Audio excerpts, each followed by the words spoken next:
run through. So as they just said, we do record these, so if anyone doesn't want their face on camera, feel free to turn it off. But morning everyone, and welcome to our Health Boundary Workshop in collaboration with Amy. Got a few more people coming in, let me just admit them quickly.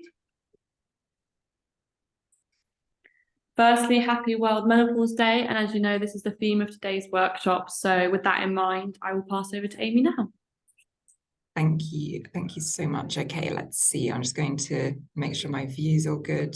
Okay, so yeah, welcome everybody, and yeah, I've been really looking forward to this session, and it's finally here today. And you know, we have like an hour together, but essentially I'll be going through some slides for like about 45 minutes. Hopefully it may be a little bit more. There should be an opportunity at the end for some questions. You can put them in the chat, or you can just like come off video and onto video, sorry, and just ask me directly as well. But if we do run short for the Q&A, I just want to say there will be an opportunity to book a free call with me at the end as well. So if there's something you want to discuss directly with me, you'll definitely have that opportunity. So let's get stuck in. So I know how quickly time goes in these things. So I just want to get in and get started. So just to say a little bit about me, just to introduce if you've not met me before. So essentially I'm a registered nutritionist, and I look at the whole person. So it's not, you know, for me, when I work with my clients, it's very much about seeing like everything that's going on in their life. So it's not just about nutrition, it's often about lifestyle, it's often about you know, different kind of things happening in the body and how they all interconnect. And for me, that's like a really key part. Like when we go to the doctor, often we're seen like with something in isolation and it's not connected with something else. And that kind of is my approach generally. And also you'll see in this document as well that we'll touch on menopause, you know, nutrition, but we'll also touch on how lifestyle kind of has to be part of that as well. Things like sleep, stress, all of that. So we'll touch on all of this in a minute. So, you know, for me, I mainly work with women in my kind of one-to-one clinics. So this topic's very important to me. I'm in my late 30s, so I am heading towards like perimenopause, which we'll dive into in a minute. So it's also something that's very close to home for me, and something that I you know, I've wanted to educate myself on, and also family and friends and things like that. So it's an area that, you know, there's so much more talk and discussion about it, which is amazing. And so today I hope that you can, you know, come away with at least one thing that you find you can implement and you find beneficial for you. And I feel like I'm going to be happy if that's what I get, you know, from today, and what you get from today as well. So we're going to look a little bit about what menopause actually is and what happens to the hormones. That bit's quite brief because I really want to dive into the action that can be taken. What is perimenopause? And also we're going to then go into the essential nutrients, and then also some testing that you might want to consider if you're at that point in your life. And also we're going to then dive, like I said, into all of the lifestyle side of things. So the sleep side of things, physical activity, stress management, all of those things that have to be taken into consideration when we're talking about managing menopausal symptoms. And also, you know, not viewing, like in general, I mean, for many years now, I feel like menopause has a lot of like almost stigma attached to it, you know. It's something that people might start dreading, or it's like an ending or something like that. But like, I think it's about reframing it and seeing it as like a different stage of life. And everything changes through life, and there's always, especially for women, in terms of the hormonal side of things. So it's like a new chapter, and it's about how you can best kind of fit into that new chapter and feel your best, while all these different changes are taking place. So just to briefly mention about hormones. So many of us have heard of the word hormones before. They're essentially chemical messengers that are transported throughout the body. And they're made in something called these endocrine glands. And they're, again, dotted around the body, and they regulate many different bodily functions. So essentially, if something's not right with the hormones, or if something's changing with our hormones, we often feel it in, you know, far-reaching parts of our body, not just say, for example, period related. If we're having hormone problems, it can also be related to our mood, and we all know this as well. But that's why hormones are so important for us, and how, you know, like here, I've got here, like it governs your energy levels, your blood sugar levels, how you respond to stress, what, you know, is going on with your blood pressure. even your sleep as well. And we'll obviously touch on the connection between menopause and sleep, because this is a big one, and something that a lot of people come to me about is like the sleep disturbance, and obviously the knock-on effects of that as well. So what is menopause then? So menopause is defined as like something that after 12 months of no periods, it's often said that's when menopause has occurred. It can be natural, premature, artificial. It can be like early because of surgery, for example. Essentially, though, it's inevitable, and it is a natural transformation as well. It essentially is the end of the kind of fertility phase and leads to both emotional and physical changes as well. And the average age, and obviously this can really vary, is 51, and it can vary between 45 and 55 years old. So, but like I said, each person's kind of individual. So sometimes it can happen a lot earlier, sometimes a lot later. And that's why I think it's so important as well to, you know, really like notice if you've noticed some changes recently, if there's some symptoms that have cropped up, you know, maybe something is happening behind the scenes, and it could be a good time for you to talk to your doctor or think about what might be happening. So just to mention as well, with the hormones, this is a really good graph just to see kind of how it's estradiol, which is estrogen essentially, and progesterone. And it kind of shows you how things change, as you can see. Like, so during the reproductive years, look at this, the way that progesterone is actually going up and down a lot during the reproductive years. And if you see in perimenopause, and same with estrogen, you can see this kind of gradual decline, and then it's much lower on the charts again. So back to almost like childhood levels. And these are obviously, these changes here are obviously going to have a huge impact on symptoms and how we're feeling. So perimenopause is that transition into menopause, and it can usually like last anywhere from like 5 to 10 years. And that can mean symptoms can start, say, in your late 30s, early 40s.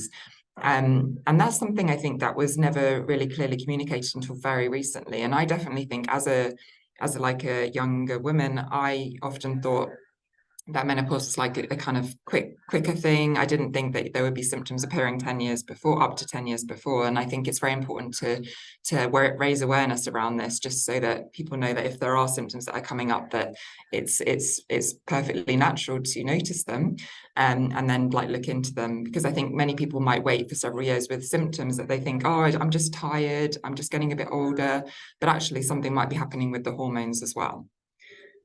So which hormones are involved? So we've got estrogen, testosterone, progesterone, and also thyroid hormones, which I will touch on in this webinar, and I'll explain why in a minute. But essentially estrogen levels, that's one of the main things that's talked about when it comes to menopause, that the levels start falling. But they also don't necessarily fall in like a straight down. They can actually go up and down. And the same with progesterone as well. So with the fluctuations, that can also impact on what kind of symptoms you might be experiencing. And testosterone as well, often thought of as like a male hormone, but incredibly important for women as well. That one will gradually decline too. And again, it can result in various different symptoms. So the ratios between the different hormones that we might have been used to during our kind of menstruation phase of life, they definitely change and twist and like can become very unpredictable. And well, thyroid will come in later, and I'll explain why. So some of the symptoms, and this can be so different from person to person, and this isn't an exhaustive list, there's many more as well. But because estrogen receptors are all over the body, you can definitely feel it, like I said, in many different places than you might expect. So we've got the hot flushes, the night sweats, and definitely insomnia as well. One of the biggest things that people tell me they struggle with, and changes in the menstrual cycle. Maybe it becomes longer, shorter, or heavier. More PMT, sore breasts, and then also the brain fog side of things. This is something that's really, really big, and something that people tell me all the time, like, I sort of forget where things are. My memory just doesn't feel as sharp as it used to be. Sorry about that, went on to the next page. And also like the anxiety side of things, and also anger, and fatigue as well. So all of these things can crop up, and make us feel like almost like we're losing ourselves, like we don't understand what's going on, but like these are totally normal things to experience. And I'll obviously be explaining how we can support some of these symptoms so that they don't feel quite so overwhelming. And then also things like allergies and intolerance might crop up. And sometimes you've had digestion's been fine for many years, and then suddenly you start getting issues and bloating and cramping, and you know, things might just change. And then same with the kind of UTI side of things, again, during like perimenopause and menopause, they can become much more common, again, to do with the hormonal changes. And then also things like obviously low sex drive, low libido, that's something that will change as well as our hormones change. And then osteoporosis, which I'm sure many of us have heard about before, being linked to menopause. Estrogen, and obviously in other things as well, but estrogen is very key for maintaining our bone health. So as estrogen declines, we're at more risk of our bones not being as strong as they used to be. And so we need to sort of implement lifestyle and dietary strategies to really support that. So just to explain a few symptoms before we dive into some other bits, but essentially when the levels of progesterone go down, it can really impact on how we feel in terms of our sleep, stress, anxiety, and also night sweats. So if they have dropped and they're low, it's very often the case that you have trouble falling asleep, staying asleep. And it can be that, you feel just completely tired but wired kind of feeling. And then also lower estrogen, that can be linked to more of the memory loss side of thing, the brain fog, and weight gain, especially around the middle. And also dysregulation with our blood sugar can change as well. And that's going to be a key point for me to mention today. And I really want you to take that away from today is blood sugar. But I'll explain to you a bit more about that in a minute. And then also just the fluctuating estrogen as we're going through that perimenopause stage. You often can get headaches and heavy periods, and also the body shape change as well that I was just mentioning. So it's something to just be aware of, that the different hormones are kind of impacting on different kind of symptoms. And then this is more of like the conventional kind of treatment, so to speak, of menopause at the moment. So we've got HRT, antidepressants, vaginal estrogen, and then also I should have put in there as well, but also progesterone as well. You can get in a cream too. And we won't really touch a lot on HRT today, by the way, because it's definitely like that's something that the doctor would talk to you about, and it's definitely something I think that women should discuss with their doctors and kind of make a decision themselves as to whether they want to try it. But please do obviously ask any questions, and I'll happily to sort of give my opinion, or I can give you maybe like some information where you can go and read up a bit more about it. So before I mentioned about the thyroid, and just to briefly say, thyroid is very close to my heart because I have a thyroid problem myself, and it was diagnosed about 10 years ago, underactive thyroid. And I struggled with many different symptoms. And the reason why I'm mentioning thyroid today is because some of the symptoms can overlap with menopause. And also thyroid problems can occur around this time of age as well, perimenopause, menopause. Thyroid problems come to the surface. And like I said, because the symptoms overlap, sometimes it's hard to know what might be going on, which is why it's so important to go and see your doctor and also get some tests done just to investigate if there is something going on. So it plays a major role in metabolism. So it can really change our weight. It can change our energy levels. It's just to say it's like located here as well. So it's like a butterfly-shaped gland, and it's often not talked about. But the truth is, if it's not working properly, you know about it, and it's a big deal.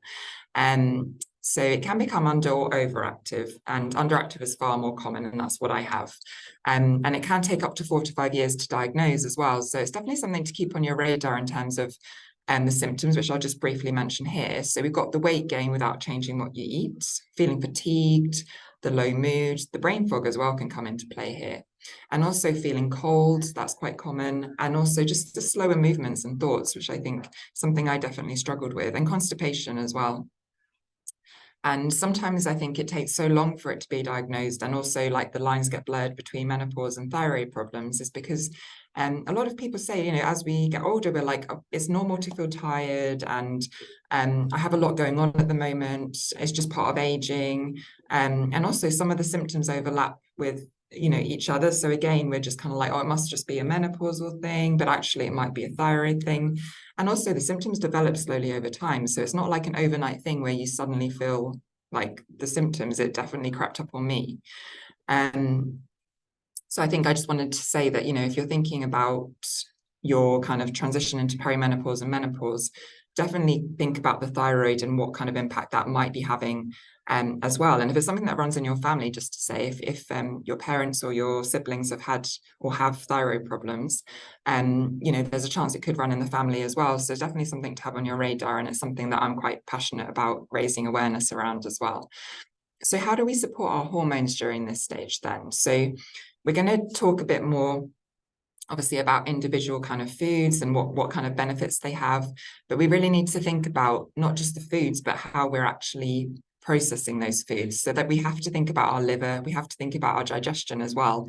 If those things aren't working properly and we're not supporting them properly, the food we eat is just not going to be used in the most effective way. So I have to, when I talk about the food, I have to talk about liver and digestion as well. And then sleep, stress, and also movement. So all those things, like I said earlier in the session when I introduced myself, like those are a key part of what I do with my clients as well. Like we have to address what other things are going on in your life. Even if we change the food, if we don't address the stress, if we don't address the sleep or something like that, you know, you won't get the full kind of benefits of the nutritional changes either. And often I find people, you know, if people focus on lifestyle, sometimes a bit more than nutrition to start with, they can actually notice the bigger benefits in the longer run. So the following strategy is something that I always talk about, and it's one of the most important things anyone can do, regardless of perimenopause and menopause. Like anyone needs to think about how to balance their blood sugar. And I say it's a secret strategy but I feel like people are talking about it more and more, but we want to think about how our blood sugar is balanced throughout the day, not only impacts that day, but it also impacts our longer term health as well. So we want to eat for the balance, and one of the main I haven't actually put it in the list just there, but one of the main ways to really balance our blood sugar is to focus on making sure we have protein with every single meal. And you don't, you know, you can actually calculate how much protein you need based on your height and body weight. And I find sometimes that's quite a good indication for you to sort of aim towards. So if you're interested in finding that out, again, you can always book the free session and we can talk a bit more about that. But we want to think about, you know, how are we starting off our day? Is it, you know, more of a sweet situation or a savory one? There's been more and more evidence that starting with a savory breakfast actually sets up our blood sugar for the day. It prevents cravings later on in the day. It helps keep our energy levels more stable throughout the day as well. So sometimes I like to challenge my clients to, if they're used to having cereal and toast or something like that, I like to challenge them to add in something a bit more savory. They can still have the toast, but maybe do they have some eggs with that, some avocado, maybe some leftover cooked vegetables, just something, and you kind of try it. And once you've tried it, you really do notice a change in energy levels. And like I said, this is going to support longer term health as well if we keep those blood sugar levels balanced. And then I also think as well, like, don't skip meals. I think that's really key. Sometimes, you know, it might be ideal for someone to think about whether they want to try intermittent fasting or something like that. This is a big topic, so I won't really dive into it today. Because like fasting in some way does give our digestion a bit of a break, but it's very individual. And when it comes to women and hormones, we have to be very careful when it comes to fasting. So when I say don't skip meals, I just mean that, you know, you've had breakfast, you had a busy day, you didn't have time for lunch, and then you get home and you're like, or in the afternoon, I'm so tired, my energy levels are low. And the truth is, just having something when in the middle of the day or when you're feeling hungry can make, again, a huge difference to your energy levels and also your food choices as well. The more tired and low energy we feel, we're going to reach for those quick fixes, some sugar, something to just get us through until the next meal. And then also thinking about limiting the processed foods and refined carbohydrates. We really want to think about how to best support that kind of blood sugar again. And unfortunately, refined carbohydrates are something that really disrupt our blood sugar balance. And if we do have something a bit more refined, I often say, is there a way you can include some healthy fats or some protein with that refined carbohydrate just to balance out the blood sugar a little bit more efficiently? And then hydration, absolutely key. And I'm sure that many of you can relate, but when we're busy, we might forget to drink enough, we're running around, we're doing things, and then we're like, actually, I haven't drunk much today, and then you suddenly drink a whole load. So I always like to say drink steadily throughout the day, and also pay attention to your urine as well. Sounds random, but like if it's like on the darker side, you definitely haven't drunk enough, and you want to aim for like a light straw color. So it's something to bear in mind as well. And then the food strategy side of things, I've just mentioned about protein, and I think I've made my point about that, but you also want to fill up on vegetables as well. So you want to eat as many different colors as possible, and, go easy on the starchier vegetables. And by that, I mean things like the carrots, parsnips, and sometimes like sweet potatoes. They're a brilliant thing to add into the diet, but you don't want to go overboard on them because they are more sugary in nature. So you want to get loads of different greens in. And like I said, variety is key in our digestion and our gut health. they love variety, and the more you can do, the better. And then you also want to think about fat as well. We need fat in order to build, it's a building block of all of our hormones, basically. And as you know, we're talking about hormones today as well, linking in with menopause. So definitely don't fear fat. And we want to go for this like really healthy fat. So we're thinking like the oily fish, avocados, olive oil, nuts, seeds, things that really provide those building blocks for all those hormones. So, you know, low fat diet has been drilled into us for so many years that quite a lot of people do find it hard to introduce the fat. But the truth is, the healthy fats are going to give us so many benefits, especially for our skin, our brains. And, you know, when you start eating fat as well, you just feel more satiated. It's much more satisfying. And then here's just some hormone-friendly foods as well. So one of the big ones is cruciferous vegetables, which have a compound in them, and they're also sulfurous. And it means that it can help our liver basically detoxify estrogen. Whenever I talk about like detox, by the way, in this session, I'm referring to our liver's natural ability to detoxify things for us, i.e., I'm not talking about detox diets or anything like that. So in terms of the detoxifying estrogen, we really need to do that efficiently, and luckily cruciferous vegetables really help us do that. So I recommend introducing them most days if you can. And then leafy greens as well. They're a great addition to the diet in general. They're a source of magnesium, iron, again, something that I'll talk about in a minute, but magnesium and iron are very key for this stage in life as well. You're going to want to make sure you're getting sufficient. And then also herbs and spices. Again, our gut loves all this variety, and also it makes food much more interesting, right? So as many different things as you can include, the better. And then I've just mentioned this already. So oily fish, avocados, nuts, and seeds, those healthy fats that are really going to help our hormones.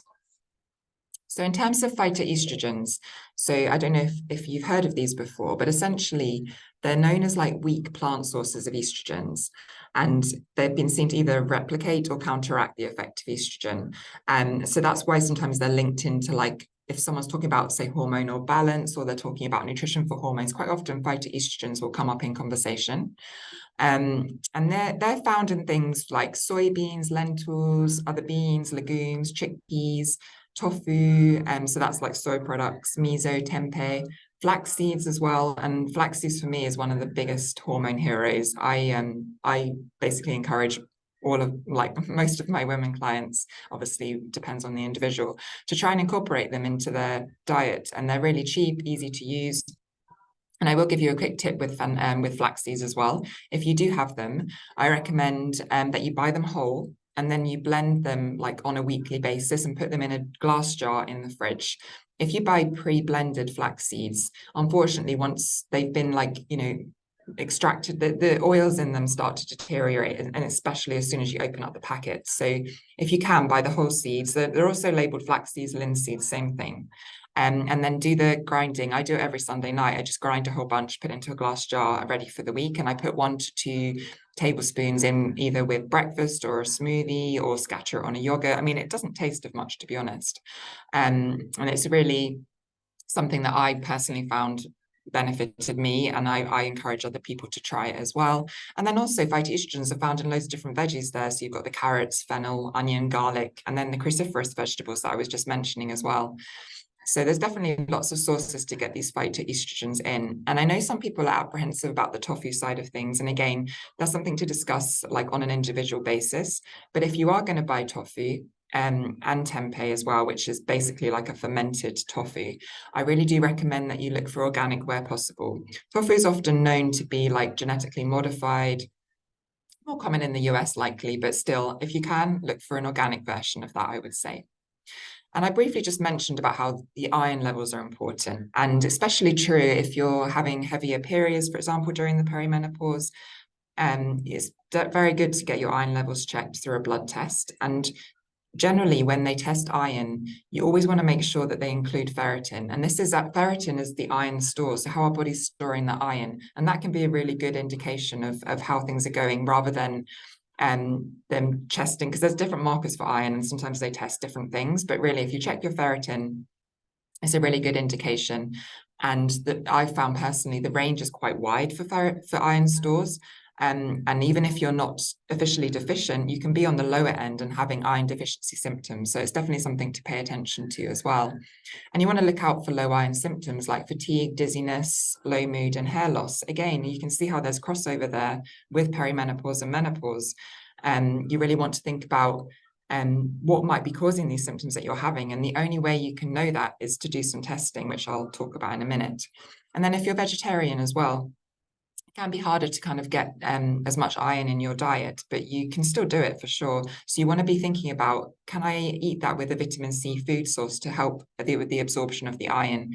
So, you know, with the like legumes and leafy greens, you know, having it with something, you can have like peppers, for example, have a really high amount of vitamin C in them. And then we've also obviously got the citrus fruit. So can you add that into a salad if you're having something like that? So it's just something to be aware of. And some of the testing then to consider. This can be individual, because what I'll often do is when I have my kind of clients, that we talk through different symptoms and I establish what kind of testing might be beneficial. But I would say generally most people would benefit from a health MOT. So I'm talking here about the full blood count, the full thyroid profile, full iron profile, the hormones as well, full cholesterol profile, and vitamin D too, which is absolutely essential for everyone to test in any case.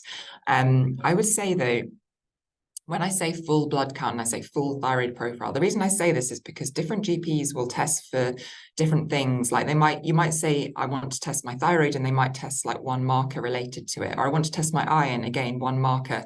So whenever I request GP blood tests for my clients, I always make sure that I tell them I want the full profile so that we can literally cover all bases.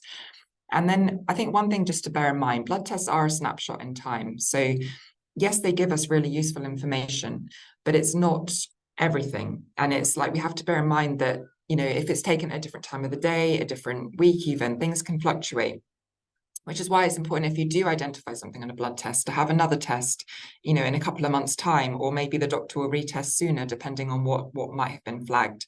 But like I said, remember, it's a snapshot in time.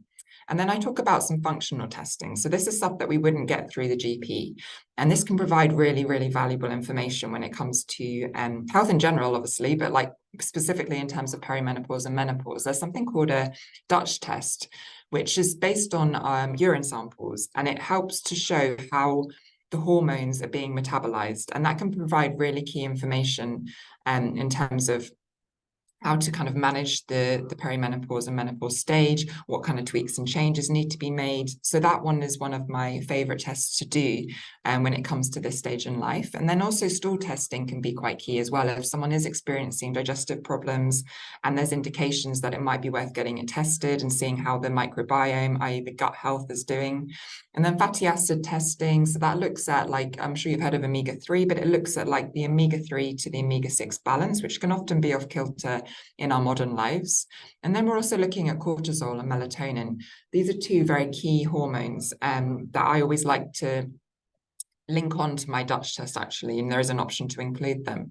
Cortisol is something that starts to go up and down. So it's known as a stress hormone, but we need cortisol every day. Like, it helps wake us up. You know, we need it. It's not like always the stress hormone, but it is known for that. And it can disrupt when we notice changes around perimenopause and menopause.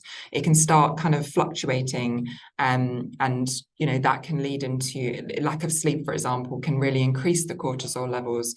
So everything can be off kilter. And same with melatonin. So melatonin is the sleepy hormone. So we need that in the evening to make us feel sleepy, ready for bed, and hopefully have a good night's sleep. That can become off kilter as well. So maybe it's like higher in the morning than it should be. And again, you can only get that information via testing, so that you know if something's off and if there's some changes that can be implemented. And this supplement slide, I was debating whether or not to add it in, to be honest, because I can't give you supplement advice in this webinar in terms of like you as an individual. But that's why I've put a disclaimer in the bottom there. Always consult with your doctor and a qualified practitioner before taking supplements or herbs.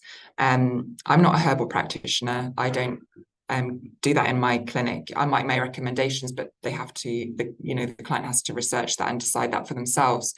But bear in mind that if you're on medications there might be interactions with certain supplements as well. So it's a very, like I said, I was debating whether or not to put it in, but I did want to just give you a few things of what I might do with some of my clients or might introduce, and maybe something you might want to research yourself and talk to your doctor about too. So we've got magnesium, one of the heroes of the supplement world, in my opinion. I take this myself. I encourage my family to take it. And I specifically like the magnesium glycinate form. There's different forms of magnesium, and this one in particular really does calm the brain down. It helps with sleep and also helps with blood glucose levels, which I said to you before is absolutely key.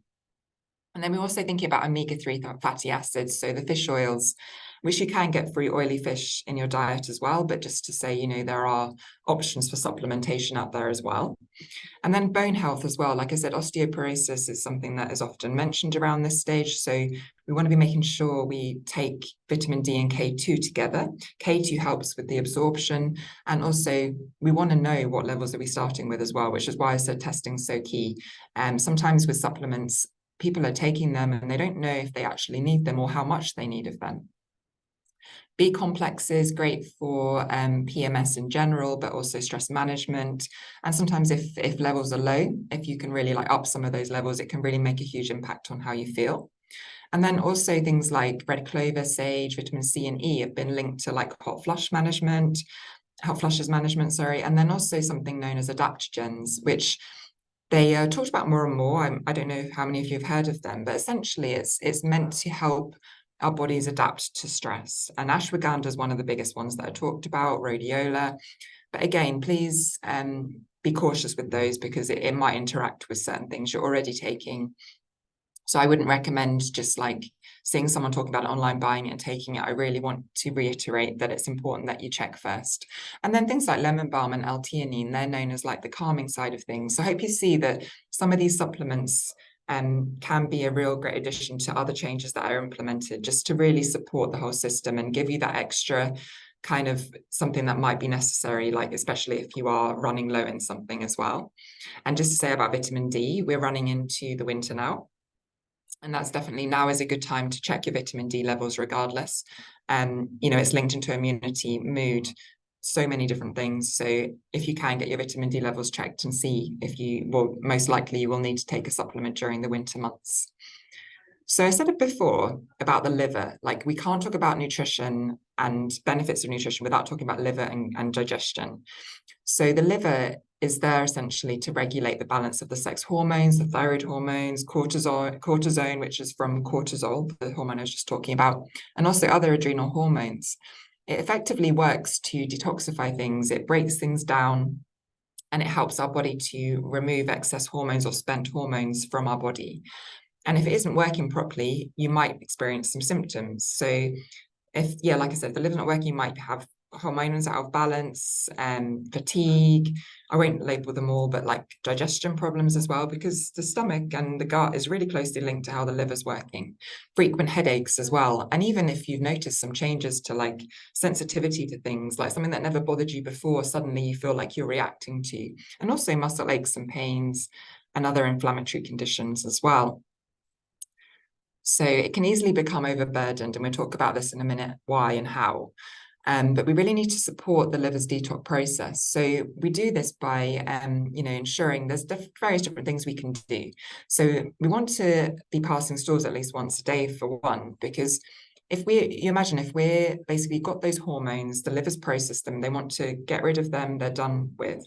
They go to a digestive system and then we want them out of our body. The problem is if we're struggling with constipation, some of the hormones from that kind of the detoxified hormones can recirculate into the body, and we really don't want that, obviously.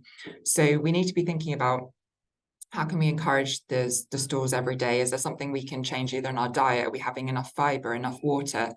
You know, is there something we can do to ensure this is happening? Obviously, occasionally it might be less than a day and you might be traveling and things might change, but on a general overall basis, you want to see that it's happening every day. And getting enough sleep as well really supports the liver. And then plenty of the antioxidant and fiber-rich vegetables, which I just mentioned as well. Hydration is key for the liver. It absolutely needs it. And on that note, I'm just going to have a sip of water. I encourage you to do the same if you have one there. And then also taking Epsom salt baths, like I love these. So this is a really great way to support the liver, but it's also a great way for us to get magnesium into our body, which I said is like one of those hero minerals that we all need more of. Unfortunately, in our stressful lives, magnesium depletes really quickly. So if you have a warm bath, or even if you don't have a bath, you can use like a little tub with warm water and put the salts in there and just put your feet in there, and you'll still get some benefits that way. Not only is it relaxing, but the magnesium absorbs into our skin quite easily as well, and it can help with aches and pains. And it's just a really nice way to relax and support the liver. So here's just a few key things that support our liver detoxification, i.e. the natural process that it does. You've got the green tea there, we've got turmeric, garlic, we've got broccoli, so like the cruciferous vegetables again. And then we've also got the greens and then mushrooms as well. So there's various different foods that we can incorporate quite easily that will help support our liver. Another thing as well is like, not only can we support how it functions, we can also support maybe what we don't expose it to. So as many of you probably know, we're surrounded by loads of different toxins in our environment. So we've got the shampoos, conditioners, pollution, skin products like makeup, and loads of different things. So we want to be thinking about, is there a way that I can maybe, find alternative forms of these? So like, they're known as endocrine disruptors because essentially they're like a synthetic form of estrogen. And we don't really want to, obviously, at this point in time, we don't want to be disturbing it even more. So we want to make sure, is there something we can switch some of our products to really help avoid that kind of endocrine disruption like taking place in the first place. So one of the tips I say is like the Yucca app. And it's actually quite fun to use as well. So if you can, like, have a little look for the Yucca app. It's free, and you can scan different like barcodes and also beauty products as well, and you can see what they say about them, what kind of chemicals are involved. And also just to say, you don't need to replace everything in your cupboards, everything in your beauty kind of area. What I say is like, do it as a slow process. So when something maybe runs out or runs low, can you swap it to something else instead? And you don't, like I said, you don't have to chuck everything out, but it's definitely something to be mindful of. And like I said, we're exposed to so many different things in our kind of modern life that if there's one little thing you can do is to kind of switch up some of the products. And the great thing is there's so many brands out there now which are selling those kind of products and more easily accessible. And then these are just some of the chemicals which we want to kind of avoid in general. So you've got the parabens, which is probably one of the most common one most of us have heard about. And then there's a whole list there as well. So when I said before, liver digestion, so basically I'm sure many of you have heard of the microbiome, and this is like a massive topic and a whole other talk I could definitely do. But just to say, there's something called the estrobolome, which is found in the gut, and it's made up of bacteria, viruses, yeasts, and fungi, and that is essentially responsible for metabolizing some of the circulating estrogen that we have in our bodies. So you can imagine, like, if something isn't right in the gut, like the microbiome balance isn't quite right, it's going to have an impact again on our hormones. So we have to focus on the gut. And I suppose, do any of you experience any digestive symptoms like bloating, gas, diarrhea, constipation, and that alternates between the two, maybe even IBS, which is a syndrome. So it's like a collection of symptoms. So it can be very different from person to person. I, as a teenager, had IBS, and things like, for example, caffeine would cause it, or stress would cause it. And it's something that I learned to manage the symptoms of that. But essentially, everyone, it can look different, like I said. And then also the gurgling and nausea, or even reflux, things like that. So digestive problems, which many people might not realize, can actually cause hormonal imbalances. And then vice versa too, because our digestion is so sensitive. And I'm sure you've heard as well, like the gut-brain connection too. So if we're struggling with something like stress or some other things going on in our life, it can really impact on our digestion and how balanced that is, how well it functions. And essentially, there's things we can do to help support that. But it's also more about it's not just about the food, it's also about what's going on in your life. So some of the foods to support gut health, so we've got the probiotics, the prebiotics. Oh, one moment, the light has just gone off. I hope you can still see me. Okay, actually, you can still see me fine. So probiotics are the fermented food. So we've got kefir, we've got the yogurts, kimchi, sauerkraut. I would just say, if you're going for like the probiotic yogurts, try and get them unflavored, no added sugar, And then if you want to, you can always add some fruits yourself or some different things. So, and then the prebiotic side of things is like things that feed this kind of friendly bacteria. So we've heard of probiotics, but prebiotics are what feed them. So you've got things like oats, banana, leeks, and garlic as well, which are quite easy to incorporate into our diets. So I definitely recommend thinking about that. And then obviously there are the probiotic supplement side of things, but generally that's something again to discuss and see if you actually need it. And then as much variety of veg. I mentioned this earlier, but one of the reasons why it's so important is because our gut microbiome really likes variety. So the more variety, the more kind of microorganisms we're exposed to, and the more we can build up that kind of microbiome to a stronger microbiome. And not only can that impact on our hormones, can impact on our immune health as well. So, you know, again, going into the winter months is something to be really aware of, is like, how is my gut actually doing? And am I doing everything I can to nurture it? And then the high fiber foods as well, the gut loves those. So definitely think about how to add those in. And as you'll see, there's crossover from what I'm saying in terms of the food side of things, that, you know, if what you're supporting your liver with, you're also supporting your gut with, or your overall health as well. But I would say definitely, you know, we want to think about the whole food side of things. And, you know, I'm not saying you can't have convenience food or other things as well, but we want to be thinking about what we're doing the majority of the time. And if possible, that's a whole food diet. And it doesn't have to be intense cooking in the kitchen for hours. It can be assembling some things. You can definitely, you know, put in place some shortcuts. I like doing sometimes prep on Sunday evening, where I cook a whole load of veggies for the week, or cook some grains for the week and maybe some protein. And then I just assemble stuff in the week if I'm busy. So I definitely like to work with my clients to see how much time they have available in terms of trying to get those whole foods in. But I definitely think we don't have to spend hours in the kitchen in order to get kind of exposure to all of these different variety of foods. And there's definite shortcuts. Like, I, for one, love like freezer vegetables, as like, you know, if I've been away and I have things at home already. And like I said, I like to pre-cook things. And sometimes if you get some of those pre-cut things in supermarkets, like, that's totally fine. If it just speeds up the process and means that you get that veg into your diet, then I'm all for it. And there's no kind of there's no such thing. You don't need to be perfect to be to make changes and to, you know, like I said, enjoy those other things that you might want to have as well, like going out for food, or and not kind of overthinking it. So I think it's very important to overall strive for balance, essentially. And then let's talk about stress now. So I'm just moving into the lifestyle side of things. I want to check timing. I think we're doing fine. So cortisol, as I said before, is known as like the stress hormone. But we need it. We need it to follow a specific pattern during the day in order to wake up in the morning, and we want it to gradually tail off at night. But the problem is, in our modern kind of lifestyle, and also linked into like the changes I've been discussing around perimenopause, it can be disrupted. So our cortisol suddenly might be high in the evening and like low in the morning, which can mean that there's suddenly like that tired but wired feeling in the evening. I'm sure we've all experienced it when we're stressed, where we're like, I know I'm tired, but my brain's going 100 miles per hour. I feel wide awake, but man, I feel tired. And then you spend several hours thinking that or feeling that. And then in the morning, you feel groggy, you feel like you could carry on sleeping. And that's because the cortisol is all disrupted as well.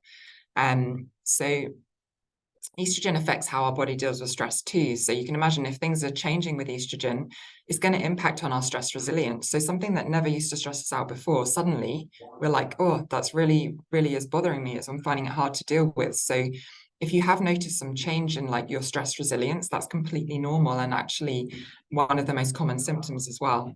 So don't be frustrated by that, but be aware that that's something that could be happening.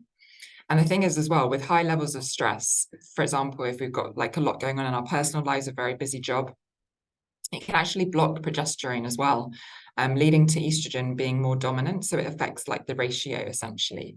And as soon as our progesterone decreases, again, that's going to impact on how we sleep, how we feel, our mood. So it's something to be aware of, how stress can impact on our lives. And I often say, you know, we can't always remove the stress. It's something that is part of our lives, right? So it's about how we manage that stress. We can't just shut it out completely. Which is why I say a good self-care plan is not just a nice thing to do. It's something that we need.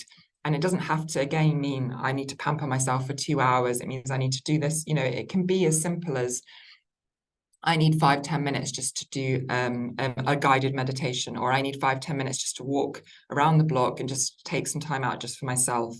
And I often think sometimes when you take those times for yourself, you actually are able to give more back to others, even if it's something really small. So I would say that stress relief is a vital part of supporting your hormonal health. And I think often, perimenopause generally occurs during quite a stressful, busy part of a woman's life. Like maybe there are children, maybe there's aging parents, maybe there's certain career things or pressures there. So I think it's very important to sort of be kind to yourself essentially and realize that there's a lot going on, and you need to sort of see, how can I find ways to relax? And I said here, it's about finding your own, and like that's why I said insert something here that you enjoy, because for some, like, meditation is just a no-go. And even though in the media we're like, meditation is everything, everyone should meditate, it's not for everybody. And it's about finding maybe your own version of meditation. Is that like drawing, knitting, breathing? Is it just going for a walk? Is it doing something in the kitchen? But I really do encourage you thinking about your stress levels. And often I have clients who come to me and say, I'm not really that stressed. And then we talk more and we uncover more. And there's so much stress. And often we've got so used to it that it's like there constantly. So we think, oh, it's not that much stress, but actually it can be quite a lot. And like I said, this is going to have a huge impact on our hormonal health, but our general health and well-being as well. And then stress links directly into sleep, because quite often if you are really stressed, you're not going to sleep very well. If you don't sleep very well, it increases cortisol, which increases our stress, which impacts on our blood sugar. As you see, like, all of these things are so closely interconnected and can so easily be thrown off balance. So I think it's very important to implement some small changes over a longer period of time to really see if there's different areas that need a bit more attention. And I don't know if you've heard of Dr. Chatterjee, but he often talks about these like pillars of health. And I think it's about like deciding which pillar, like there's like sleep, movement, nutrition. Basically, it's like giving you that idea of being like, which area of my life I think maybe I need to focus on first? So, well, my sleep's generally quite good, but I know that I probably could cook a bit more, or like something like that. So it's like defining your pillar and seeing how you can focus on that pillar to start with. And it's definitely not about trying to change everything. And, I think as soon as something becomes overwhelming, we won't do it. So when I work, again, like with my clients, we take little steps, little changes over a longer period of time. And that really is the best way to get some habits in place. And also, like I said, to stop everything feeling overwhelming, when, to be honest with you, it's already quite an overwhelming part of life as it is. So we want to think about how this all interconnects and what you might be able to do. So sleep tips, I'm sure you're aware of some of these sleep hygiene tips, but I just want to reiterate some of them. So you want to make sure the bedroom's as dark as possible. To be fair, at the moment, it's pretty dark out there already. But in the summer, especially, you want to make sure it's as dark as possible. Think about your bedding and clothing. Again, when it comes to hot flushes, you want to think, is the bedding and the stuff you're wearing actually breathable? It might be worth having a look at kind of, the labels on anything that you wear in bed, and also thinking about something like different on top of your, is your quilt breathable? Are your sheets breathable? And that can sometimes make a huge difference to how you feel as well during the night, because often the hot flushes will come during that time, and you need to think, oh, is there something else that's making it worse potentially? And then this is key, like sunlight on your eyes within 1 hour of waking. And this really helps to get rid of that melatonin that I mentioned, that sleepy hormone. It helps to boost that kind of serotonin, that happy hormone. It just encourages us to feel more awake, but it's also been shown to help actually make us feel sleepier late in the night too. So if you found that, say, for example, you work from home, and then you've got up, done everything, gone straight to work at your desk, and maybe you go out later, your body hasn't really recognized, oh, it's definitely daytime now, because we have lots of artificial lights around us, but the real light doesn't even have to be sunlight, but just real daylight can actually really make a huge difference. So I challenge you to, if you don't get out sort of first thing, or if you don't sort of have don't generally have that in your routine, give it a try.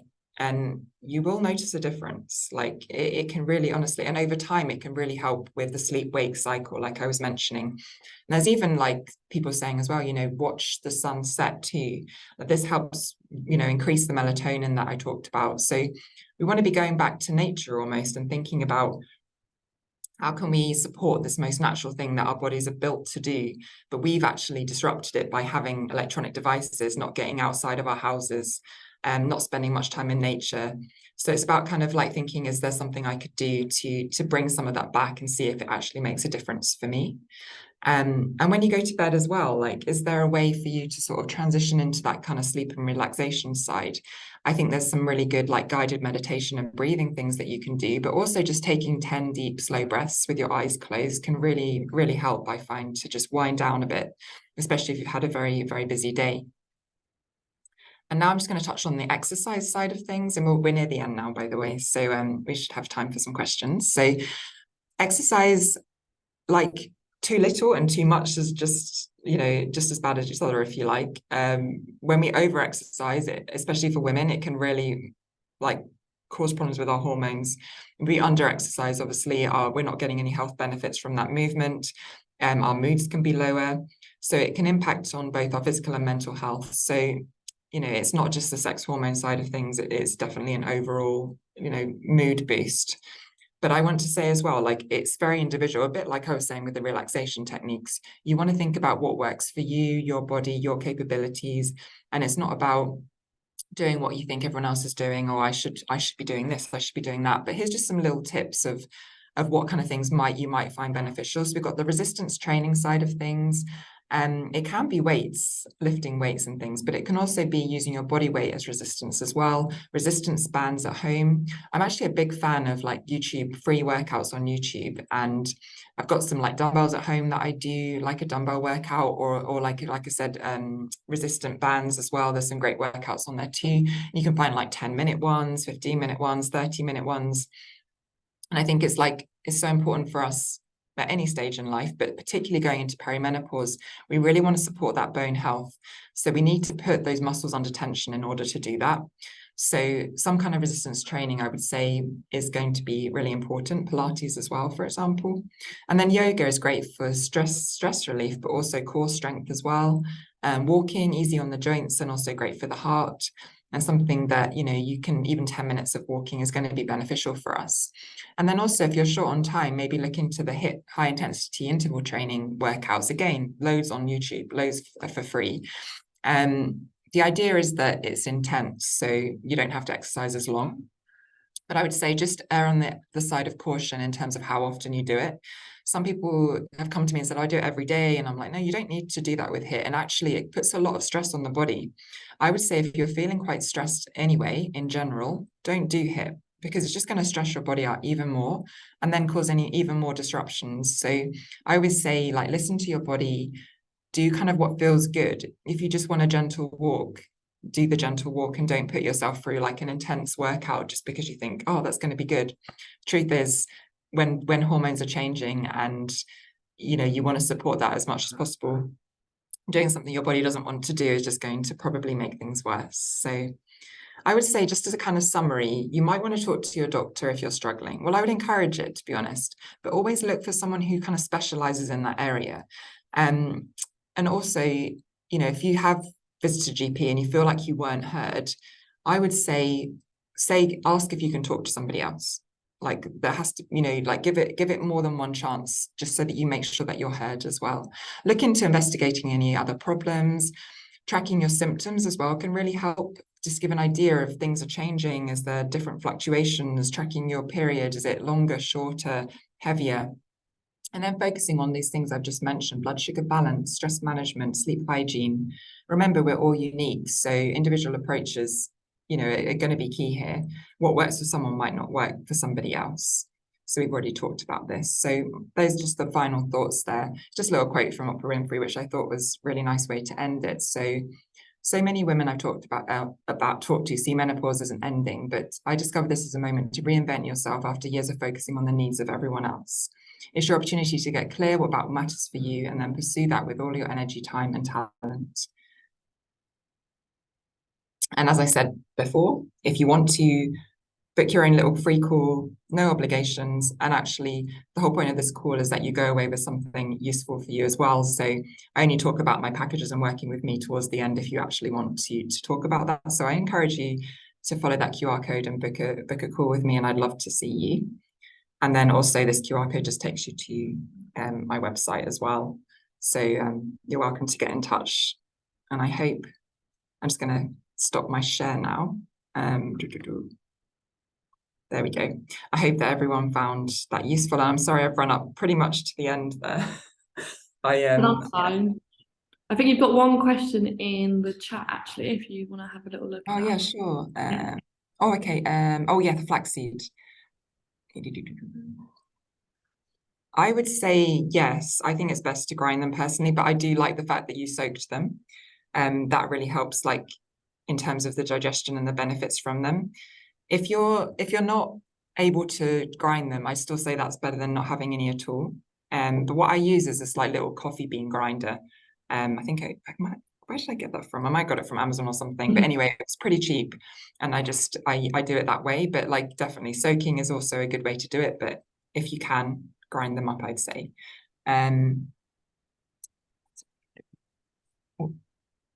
Any advice for surgical menopause in terms of diet or supplements been difficult? Yeah, I can imagine that is really challenging, like you said, overnight. Well, something maybe what you could do, Carol, is like book a call with me and we could talk about that in a bit more detail for you, and then we can dive into that a bit more. And also, if obviously if you don't want to book a call, I'll send me an email or something. We can just chat via email too. And then Epsom salts. Yeah, not sure how much. I would say like, if you want to get like the proper relaxation benefits from it, like I'd say like a couple of cups or like big scoops. But I do know on the back it does say if you just want relaxation or if you want like deep muscle relaxation, it does tell you how much to add. Definitely don't go crazy with it, but at the same time add enough to notice a benefit. I'd say I personally add I'd say 2 cups at the most. But if I'm feeling particularly fatigued or achy or something like that, I might add a little bit more. Kefir. Yeah, so kefir is basically a fermented yogurt. So it basically, it's got that kind of beneficial bacteria I was talking about for the gut. So kefir can be made at home. Like you can get like this little like starter thing which you add to milk, and it produces this kind of thicker, almost yogurt consistency. So I would say how I have it when I have it is I literally just use it like yogurt. So I might have that with some fruits and nuts and seeds. You can literally drink kefir as well. Sometimes in the supermarket they do have some kefir bottles, and you can just have like some of that in the morning with your breakfast. The only thing to say again, look for the ones that are natural, no added sugar, because there are flavored ones out there, but then they've added sugar, which kind of counteracts the benefits of having the kefir in the first place, in my opinion, especially for the gut, which doesn't love a lot of sugar. Do I make my own kefir? Victoria, is that kefir? Do I make my own? I have tried it. It was a couple of years ago now, but I've just been buying it since, because sometimes I don't know about you, but it's a time in life you're like, I just want something that's done for me. Sometimes though, I do make my own kombucha, which again is this fermented drink. And I also sometimes make my own sauerkraut, which is just literally cabbage, salt, and like put into like a sterilized jar, and it ferments. And that's really beneficial for us. So like, if you want to talk more about some of the things you can do at home, again, reach out to me and I'll give you some of the recipes and things that I use. Yeah, Rachel, the recording will be available on YouTube and sent out as far as I know. Oh yes, I did Couch to 5K earlier this year as well. Well done, Tracy. I think it should be fine because it's such a gradual build up, but I would say take it really easy. And like if you notice any pains or anything like that, then walk away or don't run away, walk away. So yeah, I think give it a go, but I would say just be careful and also include those other things I mentioned, like make sure you stretch plenty, make sure you do have some kind of resistance training, because with running it's more about the impact and the cardio, so you want to make sure you're getting that kind of all over balance. Okay, I think that's most of the questions for now that that I can see. But as Amy's mentioned, obviously, definitely book in a call if there's any more questions. The recording will be sent round, so I can put a link into the website and a QR code there as well, so everyone can get that again. But thank you everyone for joining. It's been a great session, so thank you, Amy, and have a lovely day. Yeah, thanks everyone for joining. It was great to talk